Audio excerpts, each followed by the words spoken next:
Yes, as Attorney Vic has just said, we have been, of course, following the count.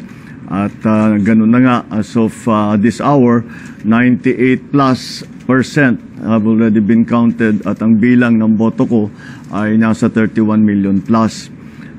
Kaya't maraming nagtatanong ngayon na kahit na hindi pa ako napoproklama, maraming nagtatanong, many people have been asking, what happens next? And what are we doing now?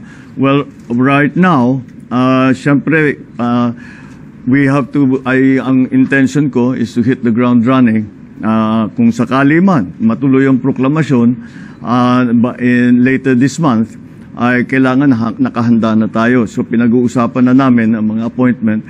As I'm sure you can imagine, the economic managers are going to be critical for the next several years because of the pandemic and the economic crisis. So that is something that we are looking at very carefully. But it's not only the economic managers, lahat talaga ng positions, not only cabinet positions but even other agencies ay tinitignan na namin lahat. The process that we have established is that I am keeping the organization, our EXICOM, who ran the campaign. Sila talaga yung mga advisor ko. So we are keeping the EXICOM going, the executive committee going. And they will be, syempre, the core group. But ang thinking ko is that each department, we have to talk to the specialists in that discipline or in that sector. For example, if we're going to talk about agriculture, we have to talk to all the best agriculturists, all the best workers in agriculture that we know. Tanong natin, sino kayang pwedeng magaling? The same thing with all the other departments. So there is a core group, and all the other departments are also will also have their own advisors that will advise the I suppose the standing committee and of course myself.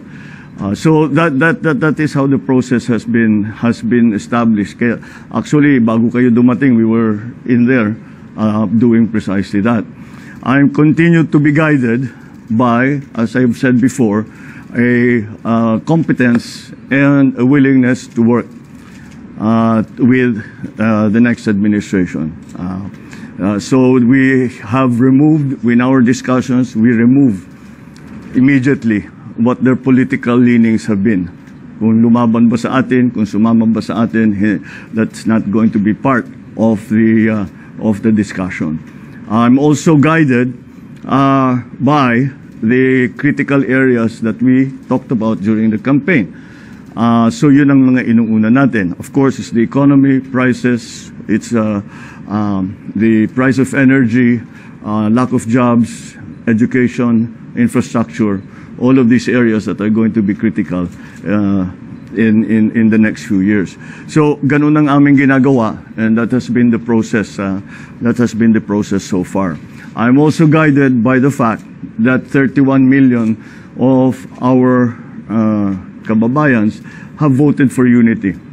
And I am guided by that in the sense that I will continue to work for a government, an administration that gives voice to everyone who wants to help. We may not agree.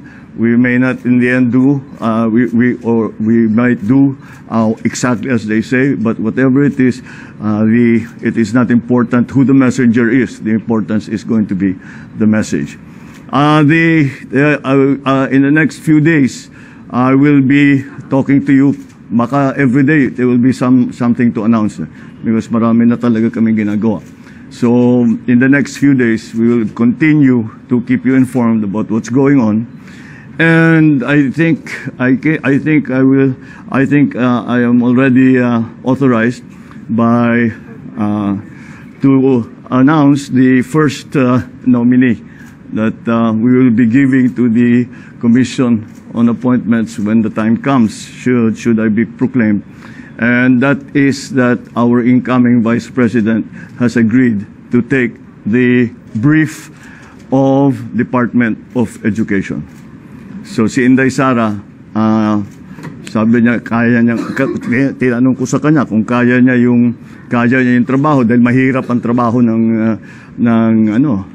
Secretary of Education.